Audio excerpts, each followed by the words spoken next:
is a friendly collaboration between two Sri Lankan communities from the two countries separated by the longest but the friendliest border in the world. With every challenge comes an opportunity. While COVID-19 brought life as we know it to a halt, it also opened up many opportunities and gave everyone the gift of time. For those who long to spend time with their families, they got all the time in the world. Those who disliked long commutes to work got the opportunity to work from their homes. Here we have an academic situation, everybody learning something. So I wish we have more seminars and webinars like this. First, I want to thank the Alumni Association of the University of PERAHERA, Ottawa chapter in Canada for organizing this webinar. Taken care of hundreds of thousands of patients in this country as well and world over. So hats off and salute to all the healthcare workers. As Shirani mentioned, that I have done research on HIV for a long time, and I had to be careful when I say I come from the HIV world. Last time I said that, somebody texted me and saying, "Hey, I didn't know that you had HIV." So I said, no, I do HIV research. I'd like to extend my sincere gratitude to our heroes, the doctors who put their lives at risk to save others and their families at risk as well. A warm welcome to everybody and greeting from Ottawa, Canada. I think we are having participants from various countries in various different time zones. So good morning and good afternoon and also good evening to all. And I am PERAHERA, Secretary of the Alumni Association of University of PERAHERA, the Ottawa chapter. And this is the second webinar that we have organized. And the topic this time is the new COVID therapeutics and the very important topic and timely topic. The therapeutics and vaccine. And I don't think that topic needs any introduction or any clarification. That has its own credentials these days. And the whole world is looking for the therapeutics and vaccines. So I'm sure this topic is going to be in the limelight for next couple of months, if not for next couple of years.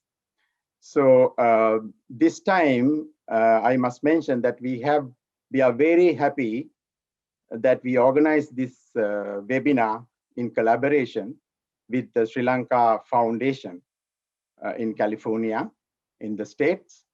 And they were very helpful to organize this and also introduce two doctors to make their speeches. So let me recognize a few personalities for our webinar today. First, I have the honor to welcome the Sri Lankan High Commissioner, Her Excellency Madam Sitara Khan. And thank you, Madam, for joining us. It's a great strength for us, your presence. And also our two doctors, they are veterans in the field of therapeutics and vaccines, COVID therapeutics and vaccines. So Dr. Deepthi Jayasinghe and Dr. Dushant Jayavira. And thank you very much for joining us. And it's before start the presentations, and I think I should read a few housekeeping rules and also the disclaimer. I think I will read them. The first one is the organizers are recording this webinar. So therefore, we request attendees not to record any conversation. And later on, the recording will be posted over our website. So you will have the access to listen to it again. And also be respectful, keep your comments helpful, and also considerate of the host and the other participants. And during the questions and answer session, you may ask the panel of doctors any questions you may have through the chat line seen at the bottom of your screen. The moderator will direct the questions to the participate speakers. Thank you for your participation.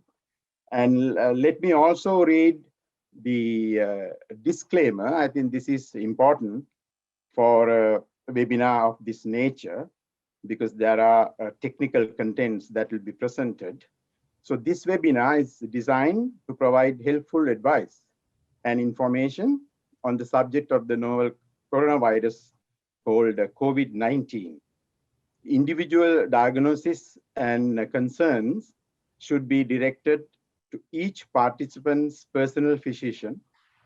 The authors and hosting company are not responsible for any specific conditions that may require medical treatment and supervision, and are not liable for any damage or neglect consequences arising from this webinar. Please be mindful of this disclaimer. So now I have the pleasure of inviting the president of the Alumni Association of University of Peradeniya, Dr. Nimal Silva, to give us an introductory speech. Please, Nimal. Thank you, Dr. Anugraherath, our secretary and the master of ceremony today. Good morning, Her Excellency, our acting Sri Lankan High Commissioner to Canada, Madam Sitara Khan, and good morning to Dr. Walter Jayasinghe and two doctors, our experts, Dr. Deepthi Jayasekara and Dusant Jayavira. Good morning, good afternoon, and good evening, everyone elsewhere in the globe. On behalf of the Alumni Association of University of Peradeniya, Ottawa chapter, it is with great pleasure I cordially welcome you all for the webinar today on a very timely topic in the middle of our great optimism about battling the pandemic. As the president, I like to take a minute to tell you a few words about who we are and what we do. So we have these are executive committee with the representation from 9 faculties. And our association was founded in 2011, less than almost 10 years ago. And membership has grown to nearly 70. So with thanks to all our dedicated members and executive committees in the past, under our past presidents, Dr. Nimal Ratnayaka, Dr. Sangedi Silva, Dr. Dhammika Herath, we have come a long way in terms of reaching our goals, objectives, mainly foster friendship among alumni and Sri Lankan community in Ottawa. That was our original objective. However, it's a great pleasure that today we have been able to extend that friendship to other Sri Lankans as well as other non-Sri Lankan friends throughout the globe with this seminar. So also our second objective is actually equally important, help University of Peradeniya, and not only the University of Peradeniya, all the other universities whenever we can in Sri Lanka, and other educational programs for the benefit of Sri Lanka. So these are a couple of ongoing and past activities that we have been doing, offering scholarships, special financial supports for needy students, and helping the newcomers when they come here, then donate research equipment, books, computers. Then our members conduct short courses, seminars at University of Peradeniya and other universities. So to do this, our funds come from a generous donation by our members and friends in the Sri Lankan community in general. So, and also from sponsorships, fundraising through social and cultural activities open to the community. What are our fundraising and social activities? We have about 5 social activities. first thing, in the coincidence with our single Tamil New Year, we have our Spring Festival participate. These things are participated by nearly 100 to 200 community friends. Then we have, in spring, we have a Paduru party, PERAHERA G Padura, dedicated to legendary singers in Sri Lanka. Then we have a summer picnic, the health walk, and also our premier event, Hantan Night, with rich cultural show. So unfortunately, this year, all our activities had to be blacked out. So we could not do any fundraising activities or anything like that. So, but we have our determination. The life finds a way, and there's always a way. So how do we approach that? We started thinking about organizing webinars to help our members as well as participants from anywhere in the world. So as our first attempt, in October 18th, we had our first interactive webinar on why we need to control stress levels and ways to do it with Dr. Lal Fernando, another PERAHERA alumnus. So if you like to listen to that webinar, you can always go to our website, and the link is there. Then today, we are very fortunate to be able to offer our second webinar. This is very, very special location that we all should be very proud of, because it is a friendly collaboration between two Sri Lankan communities from the two countries separated by the longest but the friendliest border in the world. So I like to thank Sri Lanka Foundation for helping us with this and agreeing to collaborate with this particular project. I particularly like to thank Dr. Walter Jayasinghe, who is the founder of this foundation. And it is a great honor honor to us that he is here personally to speak few words for us. And also I like to thank our speakers, the experts in the area, Dr. Deepthi Jayasekara, Dr. Dushanta Jayavira. As you know, Dr. Deepthi Jayasekara is from California and Dr. Dushanta Jayavira from Florida. They both are hotspot in the US. So you can imagine as frontline doctors how busy they are. Yet when we approached Dr. Deepthi Jayasekara, within less than 24 hours, he very, very enthusiastically responded to us, even with the title right away, that he is willing to offer this with his colleague. We very much appreciate that effort. Then I also like to thank our very, very friendly cooperative coordinators from Sri Lanka Foundation, Program Director Keshani Vijay Gunaratna, and IT Specialist Chamod Amarasinghe. From our side, I like to thank the webinar number 2 committee, Coordinator Dhammika Herath, and Master of Ceremony, our Secretary Anura Herath, and with the help with web graphics, Deepani Vaidyaratna, and Zoom tech support, Sampath Naik and Manoj De Silva.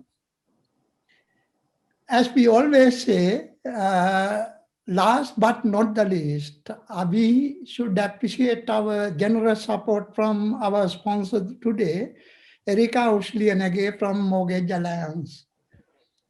And if any one of you willing to donate to our scholarship fund, please you may contact aaupoc@yahoo.ca by email or send an e-transfer.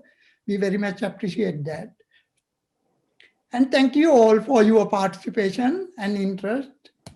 And hopefully we see the end of the tunnel with the battle of COVID-19, as you will hear from our expert today. There is always a way. Hope you all will find this webinar useful and valuable. And stay tuned for our future webinars. We will let you know. Then stay safe, healthy, and happy, particularly be optimistic. Thank you very much. With that, I invite our Master of Ceremony to proceed with the rest of the program. Thank you. Thank you, Nimal, for that brief but very lively introduction. And Her Excellency, Madam Khan, I have the honor of inviting you now to deliver your greeting message. Thank you. Dr. Nimaldi Silva, Dr. Jayasinghe, Dr. Javira, our host, Mr. Hera. Greetings to everyone. It is an immense pleasure to address the webinar hosted by the Alumni Association of the University of PERAHERA, Ottawa chapter, Canada, in collaboration with Sri Lanka Foundation, California, on an important topic titled New COVID Therapeutics and Vaccines. At a time when the entire world is grappling with the impact of the COVID-19 pandemic, the discovery and the introduction of a vaccine has brought immense relief to everyone across the globe. The COVID-19 pandemic has wreaked havoc on the health and well-being of people, impacted economies, and brought about untold changes across the world. Unlike natural disasters or diseases that affect certain countries or regions, COVID-19 took over the entire world almost at the same time. From the changes to the school system, to workplace environment, to shopping, to social interactions, everything has undergone a sea of change, leading to a new normal way of life. However, with every challenge comes an opportunity. While COVID-19 brought life as we know it to a halt, it also opened up many opportunities and gave everyone the gift of time. For those who longed to spend time with their families, they got all the time in the world. Those who disliked long commutes to work got the opportunity to work from their homes. In short, it paved the way for creative and ingenious ways of how we managed and lived our lives. But like many things in life, the toll of the virus has taken on people, leading to a massive human cost, both in terms of infections and loss of precious lives, posing a huge challenge to frontline workers, hospitals, and the need for medical equipment, or have all added to this challenge. The world has gone tired with the restrictions and the unprecedented challenges the pandemic has posed. The approval granted to the COVID-19 vaccine has brought about much needed hope and relief to every single person on this planet. I would like to take this opportunity to thank the PERAHERA Ottawa chapter for the immense amount of work they have done for the welfare of the University of PERAHERA. As an alumni of University of PERAHERA myself, I am heartened to see the immense contribution of all the members and the supporters and sponsors for the worthy causes that the chapter has been pioneering and has been assisting. So hats off to the team, and I hope your duties and your contribution will continue. While making way for the eminent medical professionals who are due to address the webinar today to share details and insights into this important discovery and the implications of the vaccine, I would like to conclude by thanking Dr. Nimaldi Silva, President of the Alumni Association of the University of PERAHERA Ottawa chapter, and his team for this timely and needful webinar. I wish the organizers of this webinar the very best and good health to every participant. I thank you. Thank you, Madam. And your greeting message. And please ensure that your presence is a good strength for us. And this kind of activities are strengthened and enlightened, and also given the due recognition by having the government representative here with us. Thank you so much. And also, while thanking again the Sri Lanka Foundation, and let me now invite Dr. Walter Jayasinghe, who is the founder of the Sri Lanka Foundation, to tell us about the Sri Lanka Foundation. Please, Dr. Walter Jayasinghe. Well, first and foremost, I thank every one of you for participating, and also thank the greatness of the organizers to think of this at this time, because medical area is an area that has not been discussed very much in our associations globally. It's always been social, entertainment and picnics and that kind of thing. But here we have an academic situation, everybody learning something. So I wish we have more seminars and webinars like this. Talking about the Sri Lanka Foundation, it was founded in 2003. We have been holding mainly social functions, and particularly important function has been the awards. I'd like all of you to know that anybody in your community who deserves an award for academic or commercial success should be nominated for awards, because Sri Lanka Foundation has been awarding over the last 18 years awards to prominent Sri Lankans outside of Sri Lanka who should be recognized as contributing towards their own profession, as well as giving pride to the Sri Lanka as a country. Please go to our website and read about our awards. Secondly, we have Sri Lanka Day once a year, which brings in thousands of Sri Lankans to a city called Pasadena. And we have a parade representing almost all aspects of Sri Lankan culture. And it is nice for you to go to YouTube and watch the Sri Lanka Day presentations, as well as other presentations that Sri Lanka Foundation has. That is a short history of the foundation. I wish you all the best, and that's it for now. Thank you. Thank you very much, Dr. Walter Jayasinghe. I think you have a great institution, and we are very happy to learn about that institution. I'm sure we will get into your website and learn further. So now I think we have come to the point where all of us were waiting. So let me call upon the Chief Operating Officer of the Sri Lanka Foundation, Shirani Stanislas, to introduce our great two speakers, two doctors. Thank you. Please, Shirani. Good morning, good afternoon, and good evening. My name is Shirani Stanislas, the Chief Operating Officer of Sri Lanka Foundation. First, I want to thank the Alumni Association of the University of PERAHERA, Ottawa chapter in Canada for organizing this webinar.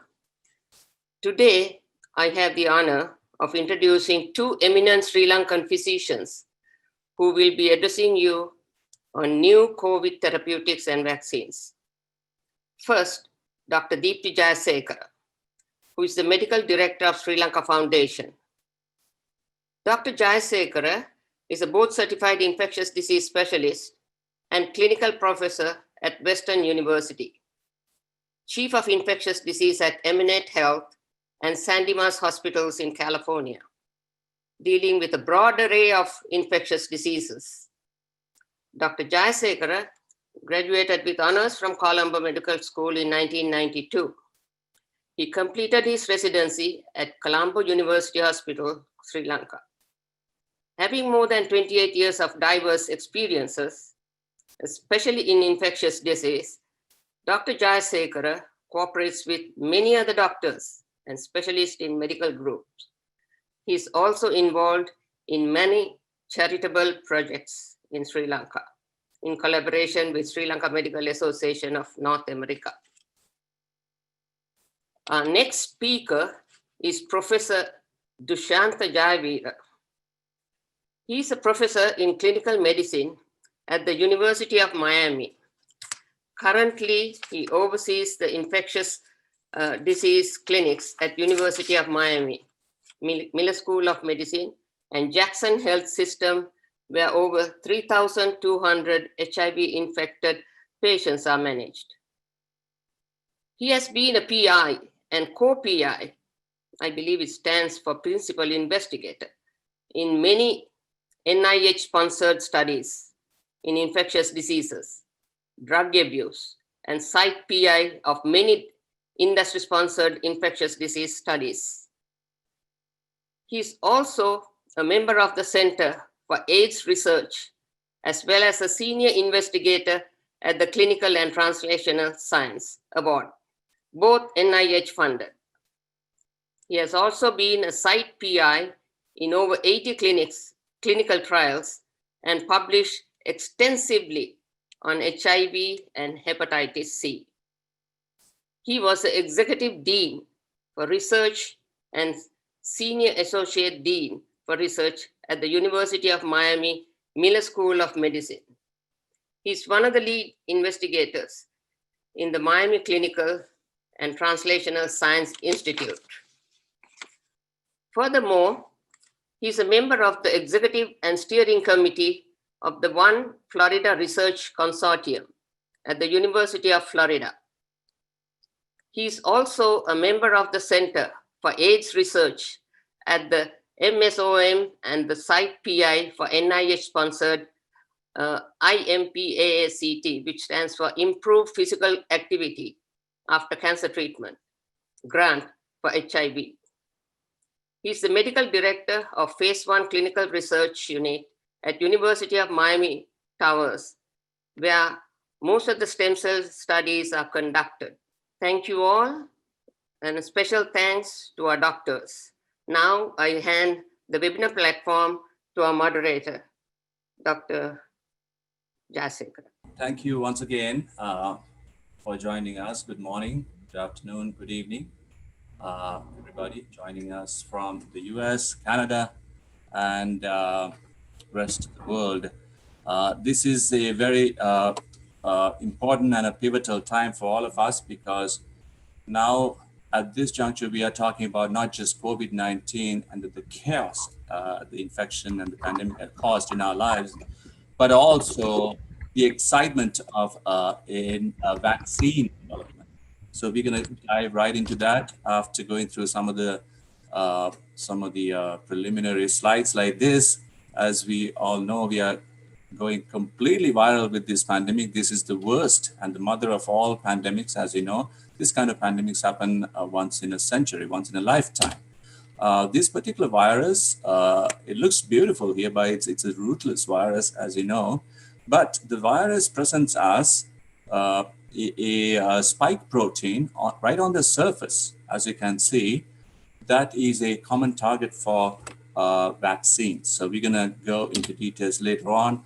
As we all know, coronaviruses have been around for centuries now, and these are single-stranded RNA viruses, and they are found only in birds and mammals, and there are 2 alphas and 2 betas that cause human disease. But SARS, MERS, and COVID-19 are zoonotic viruses originated in animals, right? So basically, we believe that all these originated in bats. So bat-originated zoonotic viruses are very, very virulent, very, very deadly. And so far, there have been big numbers. You've read the news all along. We've had about 300 deaths in the United States itself, and 1.6 million people, succumb to COVID-19. Unfortunately, this is rampant all over the world. So only exit strategy at this point is the vaccine. So, before going into pathogenesis, I'd like to present you with this cartoon.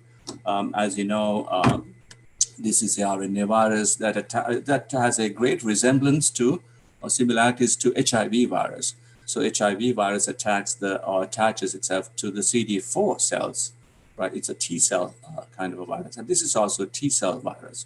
And this one attaches to the human cells with ACE2 receptors, specific receptors called ACE2.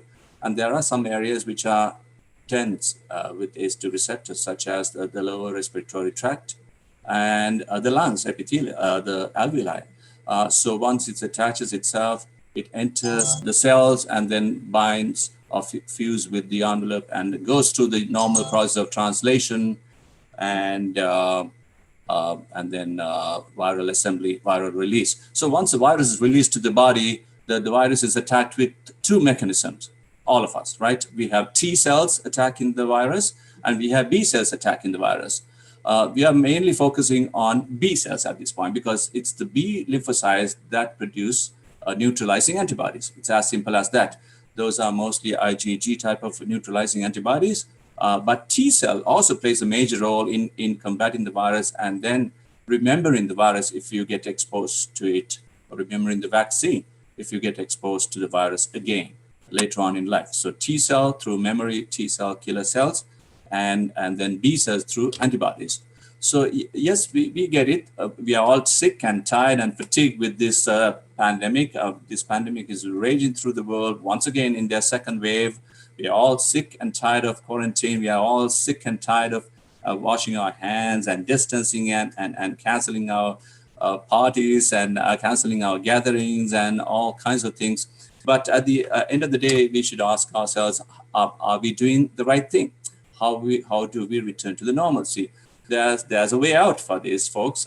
Unfortunately, that way out comes with a lot of effort through a dedicated scientist work. And so far, within a matter of 9 months, the scientists have put together some great vaccines we're going to talk about. But vaccines will give you protection 90-95%. There's still about 5 to 10% of the people who would escape this protection. Unfortunately, the culture should continue next 6 months to 1 year. Why? Because there are some people who could potentially develop this infection even though they were vaccinated, so 5 to 10%. But other thing is, even though you're vaccinated, you can potentially develop a asymptomatic infection that we will never diagnose, because if you're asymptomatic, if you don't have symptoms, you will never get tested. So based on those two alone, I would strongly recommend to continue to wear a mask, continue to wash our hands. This is there for us to stay. Continue to social distance to the best of ability you have. And self-screening with temperatures, monitoring symptoms, those things should go on for the next 6 to 10 months.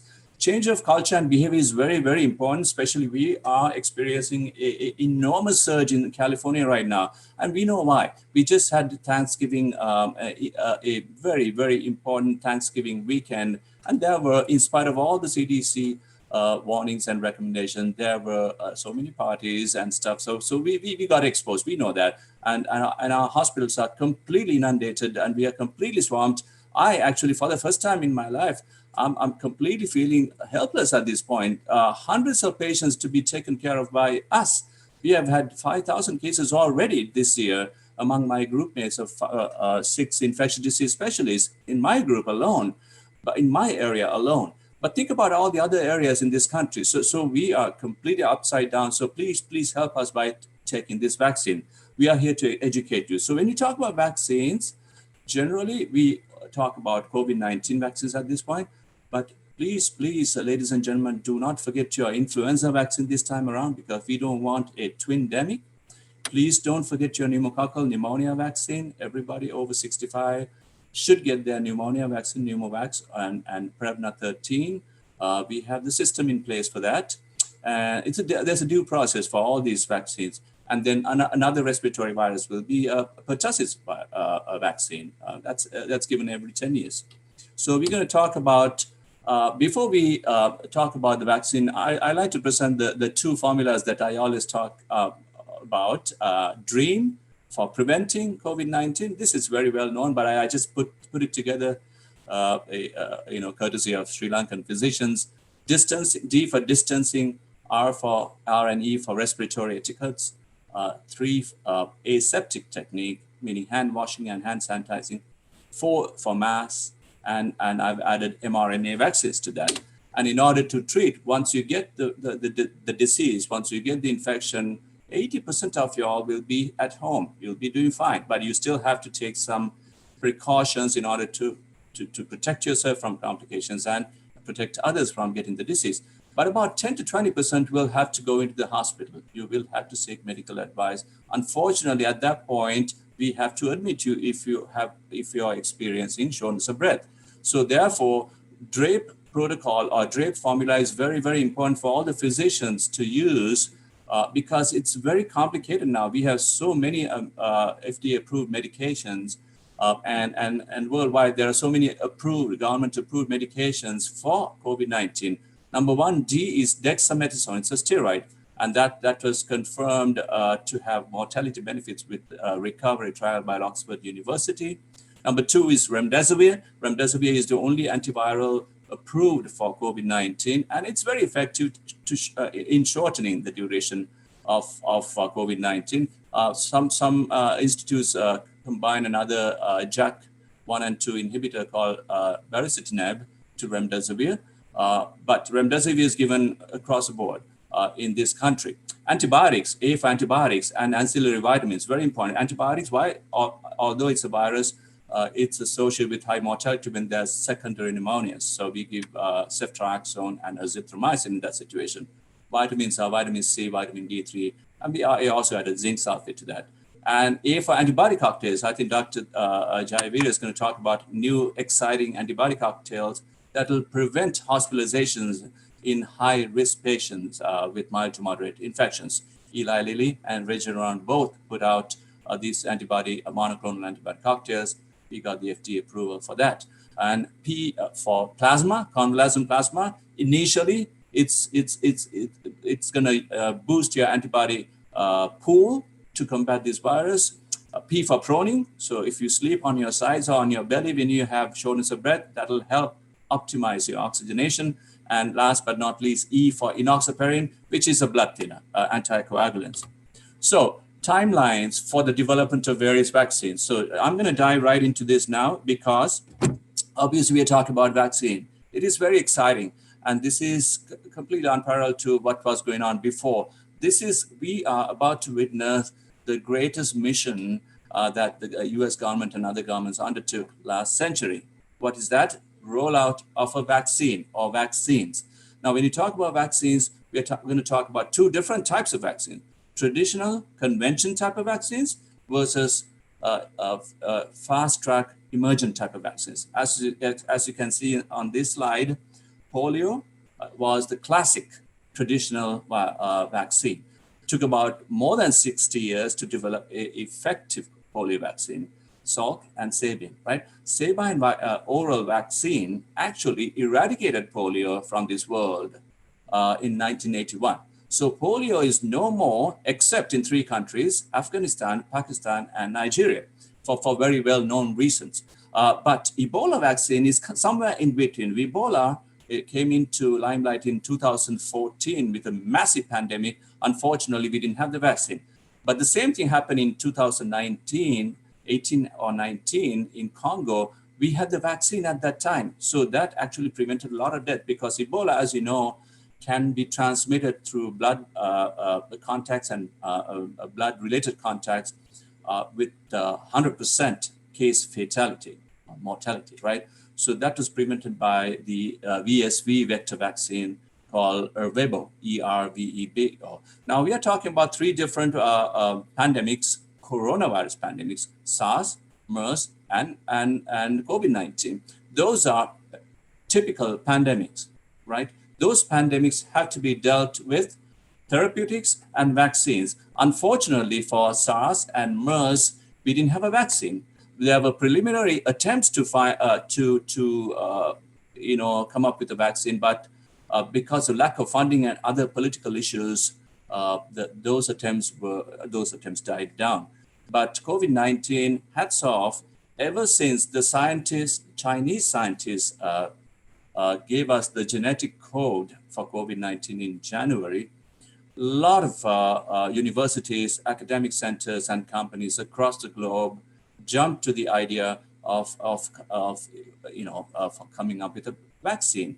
Now, these were well funded by 2 major organizations: Operation Warp Speed in the United States, and that's a government-sponsored organization or alliance, and then WHO. We're going to talk a little bit about that.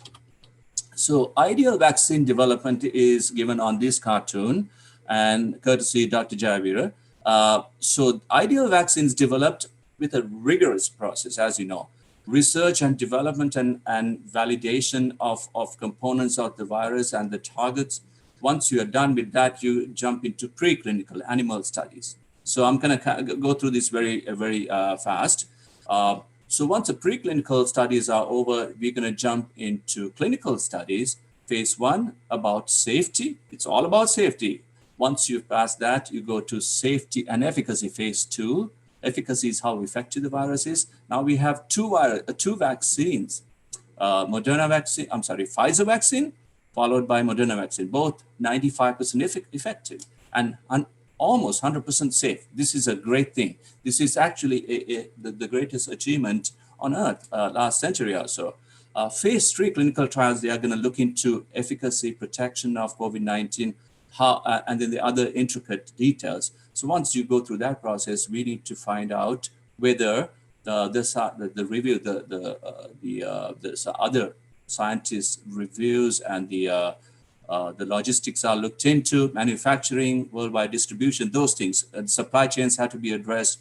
We have come across a huge barrier in supply chain because we had to maintain ultra cold supply chains, ultra cold chains for Pfizer and Moderna vaccines.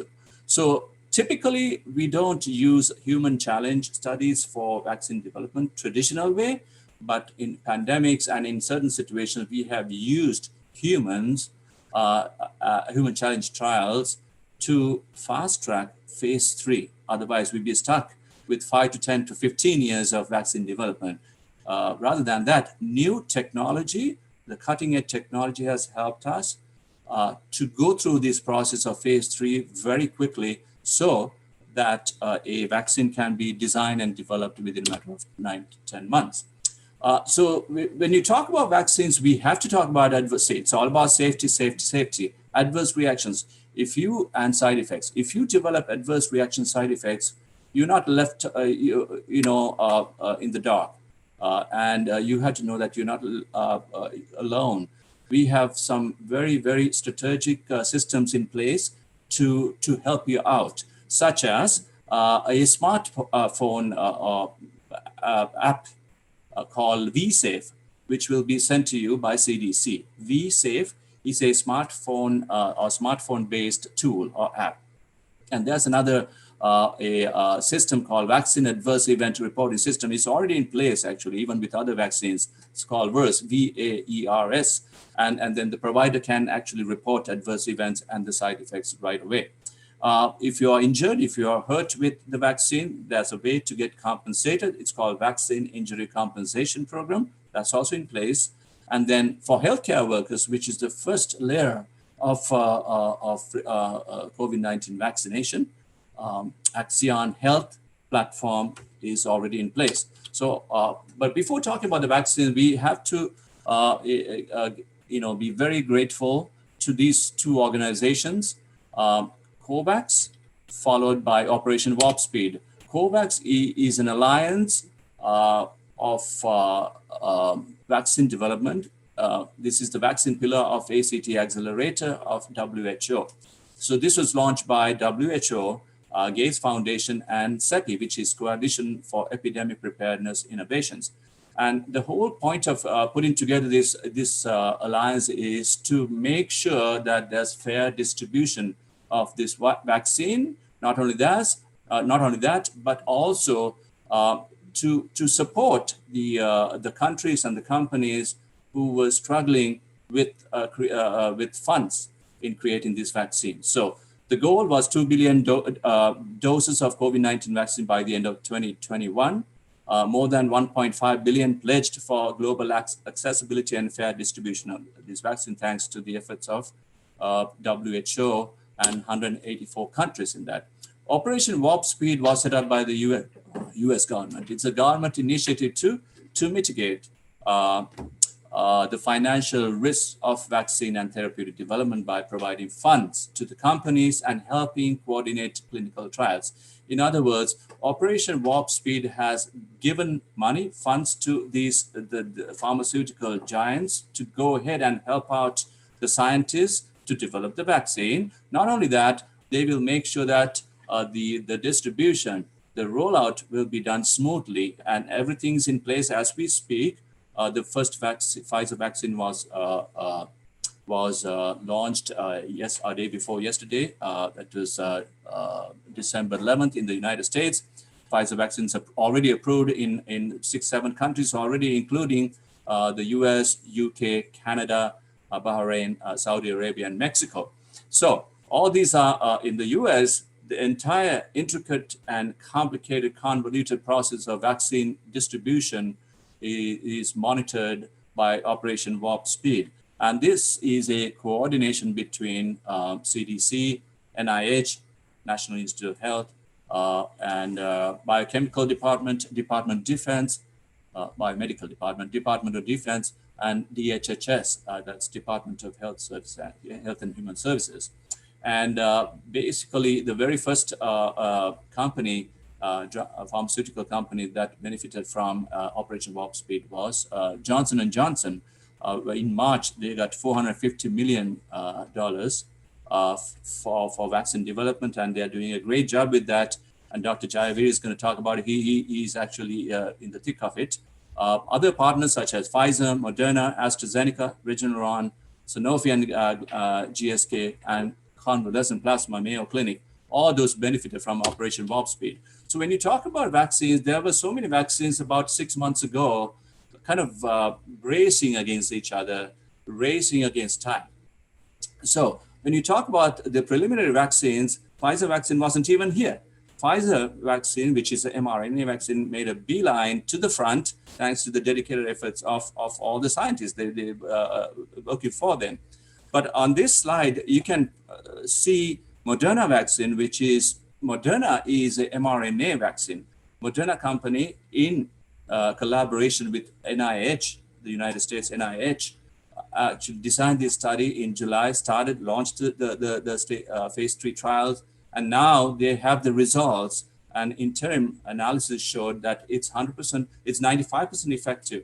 So Moderna was there from the beginning. The most important thing is that mRNA concept was used against Zika, for Zika virus vaccine, but unfortunately Zika epidemic died down, so that was given up. But as you can see, there are some other vaccines, University of Oxford on this slide, which started off work a few months ago, along with Moderna. And there was Johnson & Johnson, you can see that. There's Sanofi one with Institute of Pasteur, and then there's an Indian vaccine. Of course, Serum Institute of India is the biggest vaccine in the world. They were there from the beginning, and they are focusing on a live attenuated virus based vaccine. And there's a Chinese one called Sinovac, which is using an inactivated virus platform. So as you can see, there are so many platforms that they use, but primarily for COVID-19, we use two platforms, mRNA platform by Pfizer and Moderna. That's a brand new concept, but we have had tons of experience with that, with Zika. But second one is even more time honored, and we have better experience with the second one called viral vector vaccine. These viral vectors that we use to produce vaccines are non-replicating, non-disease causing. The commonest viral vector that we use, adenovirus, right? So Oxford used an adenovirus to produce their vaccine, and they are getting very close to get it approved by the regulatory boards. Johnson & Johnson also used adenovirus 26, and these have been used in other previous epidemics. So diving right into Pfizer vaccine, Pfizer got the approval from FDA through emergency use authorization 2 days ago. So the biggest rollout on earth, the biggest rollout in the United States history of a vaccine will happen on Monday. That's tomorrow and day after. And the very first person will get the vaccine. And after that, we're going to vaccinate about 20 million people, primarily phase 1A healthcare workers, phase 1B nursing home patients and the nursing home workers. So administered in 2 doses. We all know that now, 3 weeks apart. And it's approved for 16 years and older. So there's a bit of a controversy about vaccinating 16, 17, 18 years, which is kind of like a waste in my mind. But so because of that, there are some negative votes on the FDA panel. But finally, they came to the agreement that we need to approve this right away, right now, real time. It is an mRNA vaccine. It's a brand new concept, but it's a very safe platform to make vaccines. It's an easy platform to make vaccines. 95% efficacy. Vaccines are all about safety, number one, efficacy number two, and durability number three. So 95% effective is a great thing. And this was proven with a phase 3 trial done among 46,000 volunteers. And those volunteers are not just healthy volunteers, but also they have about 40% of diverse backgrounds. So that tells a story. The side effects, so safety, side effects that people experience during these trials were minimum. That's a great thing for us, right? Minimum side effects such as injection site pain, fevers, headaches, like a little bit like a hangover effect, they say. So if you take the vaccine today, make sure that tomorrow you have a relatively light day. That's what they say. Unexpected anaphylactoid reactions were noted in 2 people in the United Kingdom on their V-Day, vaccine day, last Tuesday. And that is very, very common, actually. It's not common, but it is accepted as a adverse reaction for any new medication or any new vaccine. And mind you, these 2 people had the background of anaphylactic reactions to other medications. They were carrying their EpiPen. So again, I don't think that's a big deal. This is the very reason why we monitor patients or people for 30 minutes, at least 30 minutes after we vaccinate. So folks, the most important concept here is not just the vaccine, but also vaccination. If the vaccination is done with the due process being followed, this kind of things can be avoided. Transportation and storage is a huge issue for Pfizer because it needs an ultra cold chains, right, for transportation and storage, minus 70 Celsius. So the real question is, can those other countries afford to buy minus 70 freezers, ultra deep freezers? Now, in my hospital, we bought a couple of freezers. It cost about 15,000 a freezer. But there are some hospitals in the United States who are not wealthy enough to buy, which are not wealthy enough to buy these freezers. So a way out for them would be a thermal boxes, we're going to explain later. So the logistics part of it is that the distribution is via thermal shippers. So Pfizer had designed these specific thermal shippers with GPS-enabled thermal sensors. That's the most important thing. So this will make sure that the temperatures inside will be maintained between minus 60 and minus 80 Celsius. In Fahrenheit, it's about 90 to 100. It is stable for 10 days, unopened, stable for 5 days if open. So we are only allowed to open those boxes twice a day for 90 seconds, right? The box must be returned at the end of the 30-day period. If stored in the refrigerator, it's stable for 5 days, as we explained before. But another disadvantage with Pfizer vaccines, it needs dilution. Once diluted, stable at room temperature only for 6 hours. It's a very short time, So those are the logistic difficulties that we come across with this vaccine. Ultra sub-zero freezers cost about 10 to 15,000, and McKesson is a supply giant. They have already shipped the kits with syringes and alcohol pads and the face shields to all the sites. And then UPS and FedEx, as well as American US airlines, have already done their duty to transport these heavy boxes of vaccines from Belgium to Michigan to the rest of the country. Moderna vaccine will be the next. Next week, we'll have Moderna vaccine FDA approved under EUA, I'm quite sure. It's a LNP encapsulated mRNA vaccine. It encodes for a form of S protein of the virus. It's developed by Moderna and NIH, as we pointed out before. Phase 3 trials had 30,000 volunteers. Typically, we require only 3,000 volunteers for EUA approval. But these vaccines had 30 to 60,000 volunteers. I think Johnson is targeting 60,000 volunteers in their trials. This is also administered in 2 doses, 3 to 4 weeks apart. Efficacy and safety data from phase 3 announced November 16th, very similar to Pfizer vaccine, and 37% were from diverse backgrounds. So Moderna vaccine logistic parts, 94% effective in preventing, as I said before. This trial was called HOPE trial. This was designed even before the Pfizer trial. No side effects were found. 20 million doses will be have been projected by the end of the year. That is 10 million people. And common side effects are injection site pain, headaches, fatigue, muscle pain, and stable at refrigerated temperature. We're going to talk about this when we answer the questions later on. At refrigerated temperature, this is stable for 1 month. That's very important. Frozen for 6 months. You get stable in frozen temperatures 6 months. So it's more thermal stable than the Pfizer vaccine.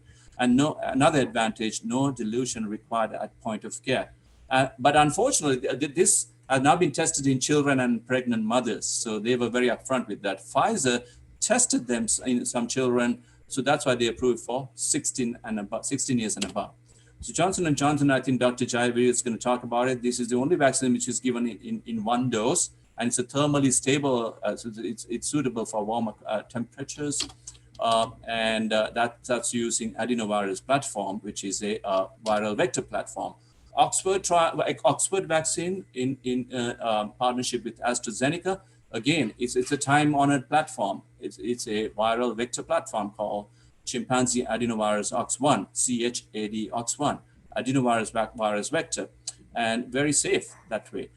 There have been just one side effect of the phase 3 trials called transverse myelitis, weakness of lower extremities, but that was monitored and cleared by the regulatory bodies. So the phase 3 trial is still going on, and I'm quite confident that in January we'll get the approval for the Oxford trial. But the good thing about Oxford vaccine is this can be manufactured in other countries. If you read India's websites, they've already undertaken manufacturing, and Australia.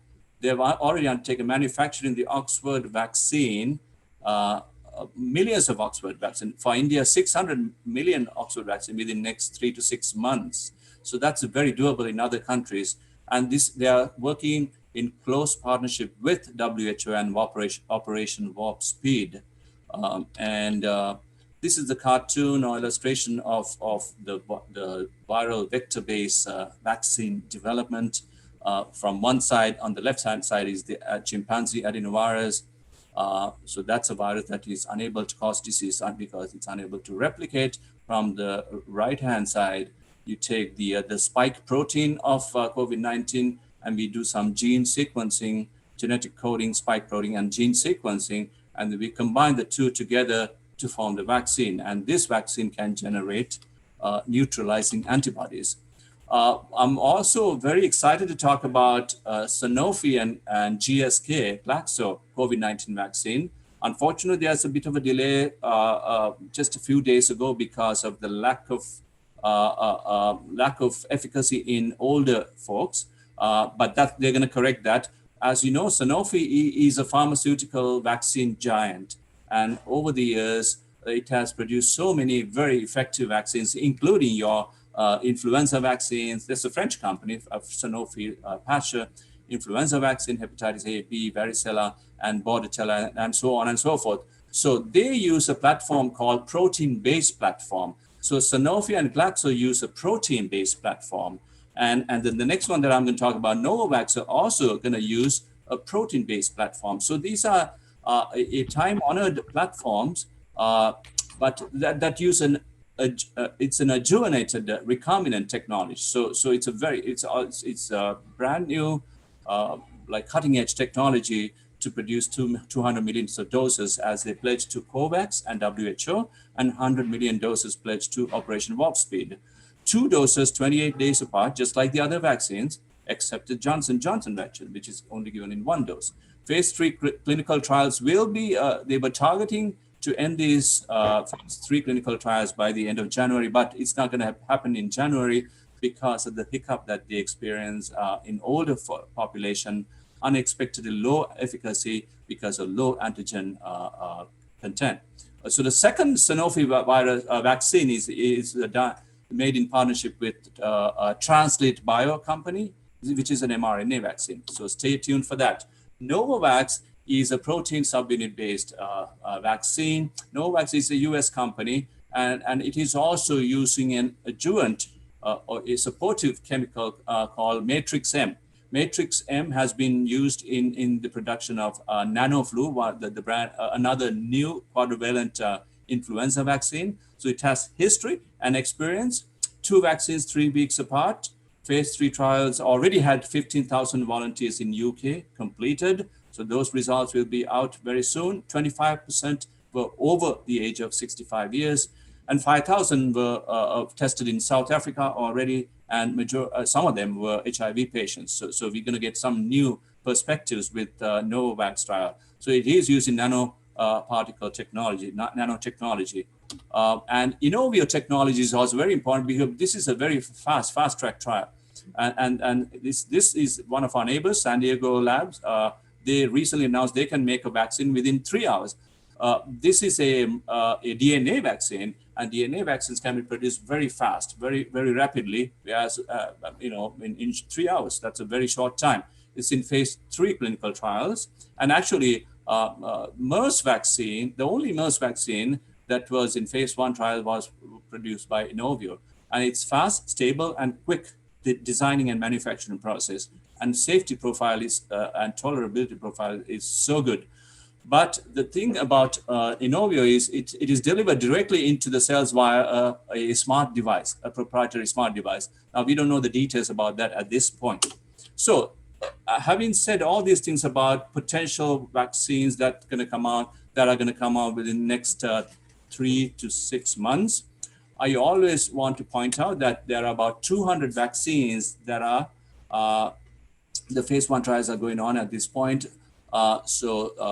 There's a lot of information about vaccines. A lot of people are getting confused with these vaccines and the data and information about vaccines. So it's important for us to sit down and read about some of the latest data and news about common vaccines. So I would invite you to read about a Pfizer vaccine, Moderna vaccine, Johnson & Johnson vaccine, and Oxford vaccine. Those are the 4 front runners.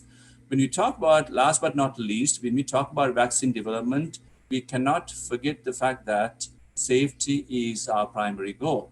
Now, there are 2 syndromes that could potentially be caused by a new vaccine. Something that we experienced with dengue virus vaccine called antibody-dependent enhancement. So this could actually create a cytokine storm. So it's important to be aware of these things. There's another syndrome called vaccine-associated enhanced respiratory disease. These are very, very, very, very uncommon side effects of vaccines. Again, last but not least, I'd like to thank all the healthcare workers who have put their lives on the line in saving lives. And this is not going to be easy for all of us. Next 6 months or so, we will continue to be struggling in saving lives. So far, we've taken care of hundreds of thousands of patients in this country as well, and world over. So hats off and salute to all the healthcare workers. At this point, I'd like to introduce Dr. Dushantha Jayavira, who's a professor of medicine and infectious disease specialist at the prestigious Miller School of Medicine at University of Miami. Over to you, Dushantha. So first of all, I want to thank the Alumni Association of University of PERAHERA Ottawa chapter, and for putting this webinar together along with the Sri Lankan Foundation.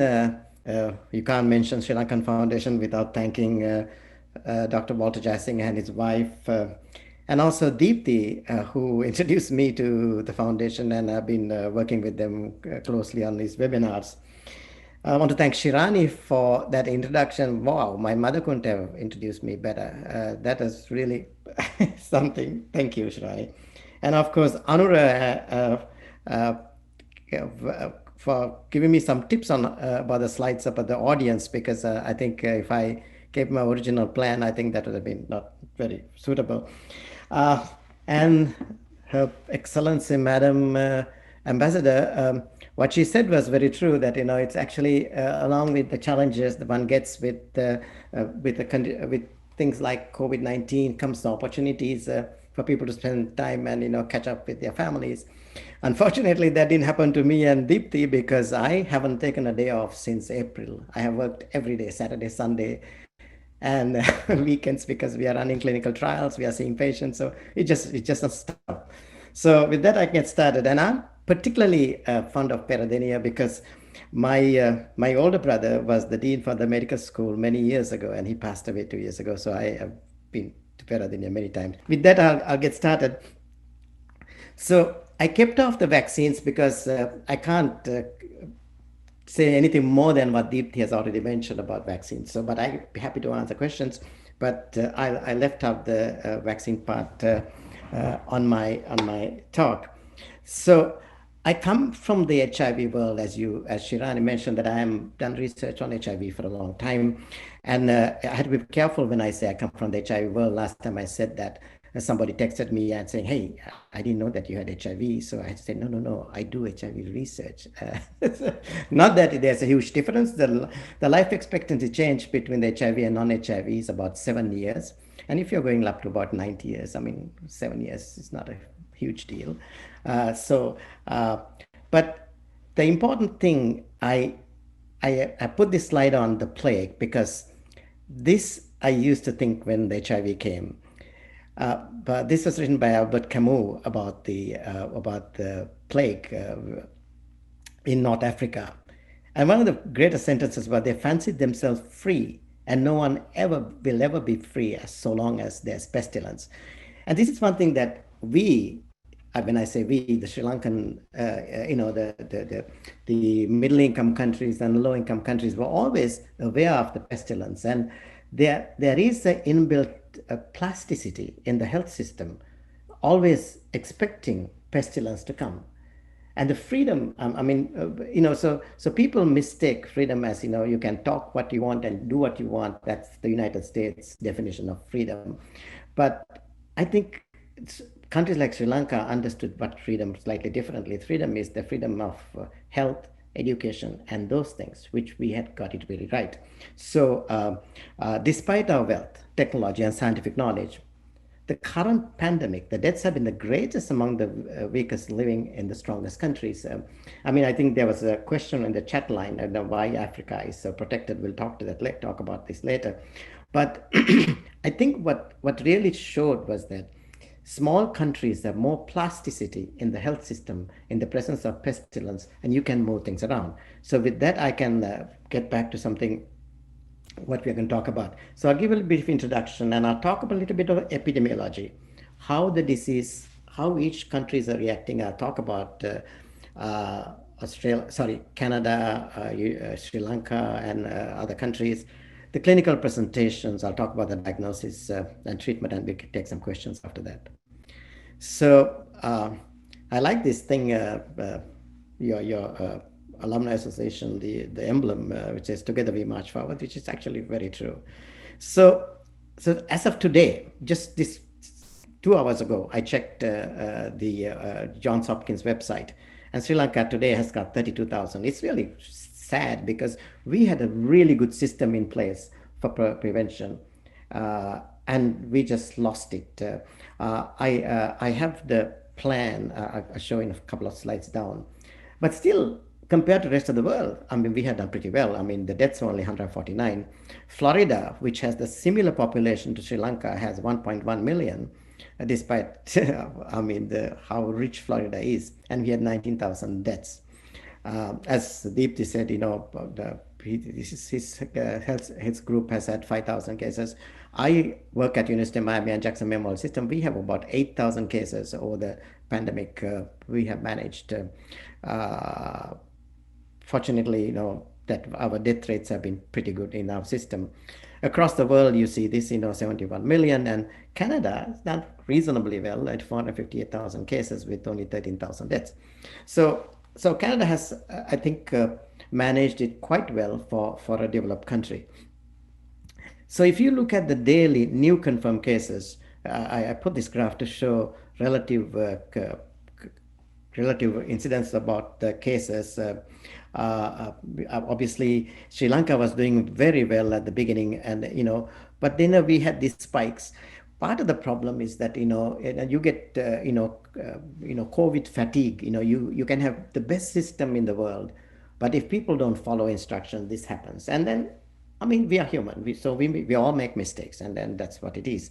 And so I hope that Sri Lanka will attend to this and get this under control. And this again, the cumulative number of cases. You can see if you everything is relative in life. So if you compare, I mean, I don't know how by mistake I clicked Russia here when I was downloading the data, but Sri Lanka, Canada is right at the bottom, and of course United States has a dubious distinction of being highest in the world. Obviously, I don't want to get political, but you all know what went wrong with the United States. Then if you look at the tests conducted per case diagnosed, so because the prevalence is low, Sri Lanka has to do more tests to pick up one case. I don't know much details. This is coming from Johns Hopkins and Oxford. We have doing more testing to pick up cases, but we are doing a good job, and it just shows that we have the right attitude. So we just got this paper published between myself, Walter Jayasinghe, who is the professor of medicine in PERAHERA, taught in Colombo, in the American Journal of Public Health. We basically addressed the COVID-19 in a resource poor setting. We basically was trying to highlight that if you have the leadership, then you can come up with some really innovative ways of controlling things, and you don't need so many resources, and you can actually do things. The Vietnam has a tremendous advantage, and my wife is from Vietnam, so I have strong connections with Vietnam. Vietnam had this singular the advantage because they have been exposed to the H1N1 and other pestilences and epidemics. So their system is well geared to dealing with pandemics. It just shows how resilient they are. The second thing is that their culture is that they wear masks, like the Japanese. If anybody in Vietnam has a cough or cold, they wear a mask. They go on the bicycles and motorcycles, they wear masks. So the mask culture is built in there, almost like in their DNA. So it's easy when you say wear mask, everybody wears mask. Nobody is saying, oh, I like freedom, my personal freedom, I'm not going to wear a mask. That nonsensical talk doesn't exist in Vietnam. So that's one of the reasons. And social distancing. So this was the plan that developed. Mind you, this was developed in end of January. Nobody was even thinking about this. Nobody was even thinking about this in other countries. When this was developed by the Sri Lankan government, with help from the military intelligence and the health, and they actually brought up all the experts in the country. And they brought the military intelligence because they knew how to track things. So this is published in the web. So this is nothing secret. This is all, everybody knows what I'm talking. And so they came up with the fundamental public health measures. This is what you teach in the medical school. Actually, they are taught in high school now in US. You have simple detection and isolation and tracing for a pandemic. So they use the big data analysis, they use the data cross-checking, record cross-checking, and the ground intelligence that people going and checking on people. And they focused on highly vulnerable communities, moderately less, you can see the picture. Isolation, self-quarantine or central quarantine with curfews, village isolation, lockdowns, and again, tracing, using cell phone technology and all that. So you can see this was done in February. So we managed to control this to a long time. And then there was a breakdown in the system. But it's not due to lack of understanding the gravity of the pandemic or the lack of understanding of what to do. It is just that the human errors. So this was the system that they used. If there was an index case, then they will go and look at the data. The index case were picked up from reporting data, immigration, telephone technology, you're tracking on your cell phone usage, hotel reservations, and different reportings, and they tracked down the contact tracing so that they could follow it. And once the detection was done, so they did the confirmed cases, then sampling of associates of positive cases, random sampling of high-risk cases, which US is doing now, and so sampling at border control checkpoints, which they did quite well. And they were using the PCR testing, and if you are positive, then they obviously followed them, and then they're negative, they're left alone. The importance of the PCR testing is that their false positives are less and the false negatives are less. So there are other tests like antigen detection, and those tests have a lot of false positives. So as much as you want to pick up these things, having false positives is not a danger to the public, but it's a danger to the individual, because it's just imagine that if you're false positive and you have to go through all the quarantines, you can go to work and all these complications, and it's not just fair by people. So you have to try to minimize false positives. So what I'm trying to say is that you have to be proud about Sri Lanka. How well they dealt with it, despite our spikes now. That it just demonstrates the clear thinking of Sri Lanka. So now, before I get to coronavirus, I want to just separate this off, coronavirus and influenza. So influenza has a two-broad group called influenza A and influenza B. And so the coronavirus, on the other hand, is a different virus. Coronavirus leads to respiratory distress syndrome, was first identified in 2003 in South China, and then it came back in 2012, and then of course COVID-19 was diagnosed in 2019. Coronavirus causes severe respiratory problems. So as a result, people die before it spreads. At least the SARS and the MERS.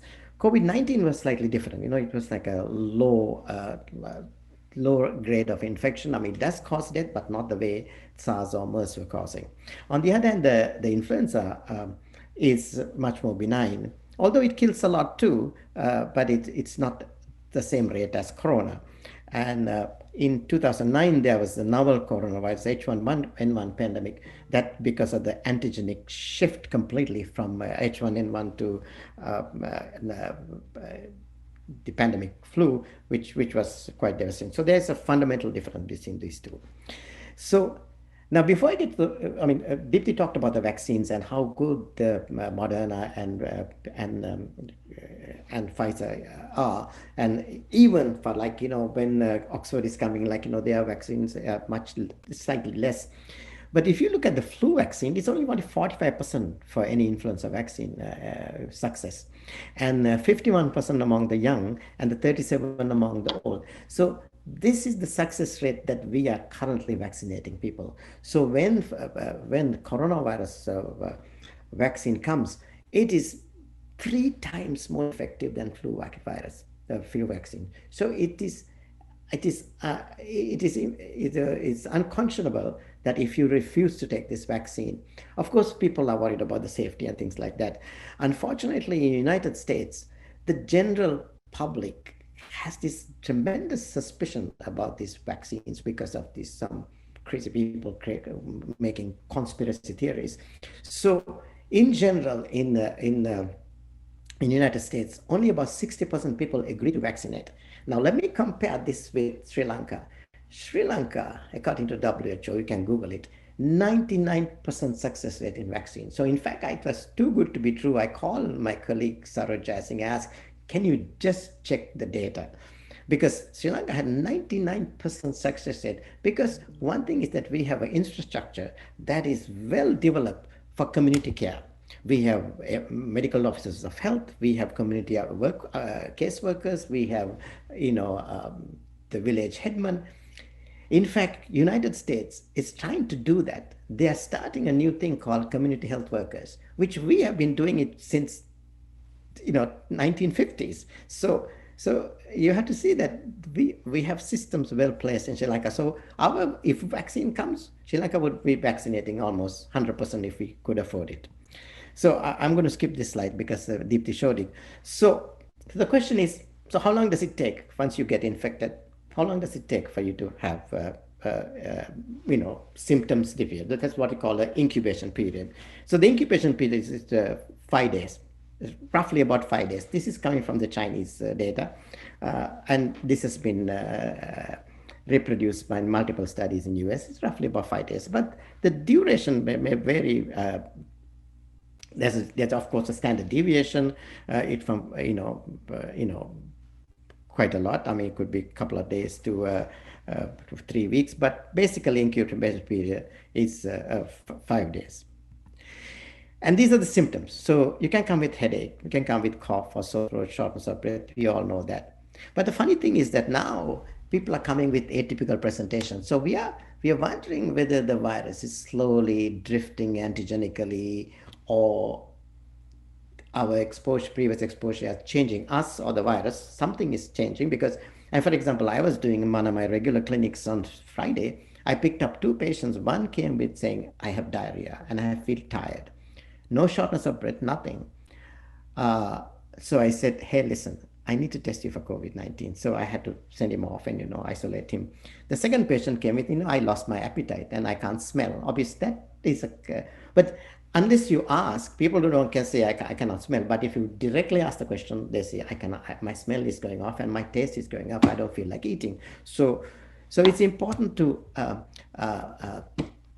pick these things up so that you can take them away from the transmission, because fortunately these people, we don't bring anybody without a mask on, and then we are wearing masks, and I don't wear a face shield these days, but I wear a N95 mask, so and a cover, I'm probably safe. So it is important to be aware of atypical presentations of COVID, because it's not everybody who comes with shortness of breath. So the symptoms may appear 2 to 14 days after exposure to the virus. So generally, there's an incubation period, which I said 5 days. So it plus or minus then the symptoms appearing. So mean duration of symptoms are about 11 days. So once you get it, it lasts about 11 days. Medium time from the first symptom to death is about 14 days. Now, the death rates vary from place to place, and of course, depending on the comorbidities. As if you're older, like then you die faster. It's if you're over 70, it's about median time is about 11 days. If you're younger, it takes longer time. So, but fortunately, in most academic centers and most good centers, the death rates are very low, very low. We have managed to, we hardly have any deaths in our academic system. Yeah. And these are the symptoms that people, as I mentioned before, headache, loss of smell, nasal obstruction, asthenia, just tired, cough, muscle aches, runny nose, taste is fine. If you just have a runny nose, that doesn't mean that you have COVID, but, you just have a cold, or, something wet up your nose. But other than that, you have to be careful not to overthink, but when in doubt, get tested. So WHO has classified these symptoms into, there's a thing called ordinal scale. I didn't put it because I don't want to complicate life, because you guys, I know that most of the audience is not a medical audience. So, but I want to keep things simple. I think, you said, keep things simple. So I'm keeping it simple. So there's the mild illness and the moderate illness and the severe illness. Mild illness, and you have a little bit of cough, little short of breath, but you have a pulse oximeter and you check your oxygen in your blood, 90 saturation, and it's over 95%, so you just stay at home. Moderate is that when still oxygen is O2 assay is greater than 95%, but there are clinical signs of chest x-ray showing that things are not good. Severe illness when the oxygen saturation drops less than 94%. And the O2 saturation, you might say, oh my God, 94% is pretty good. But the thing is that the oxygen dissociation curve, for you guys who have done chemistry, it's a sigmoid curve. So if you drop your O2 saturation from 94 to 90%, the partial pressure of oxygen drops tremendously in the blood. So that's why that we keep at 94%. And then, you don't need all these fancy things. You can just check the respiratory rate and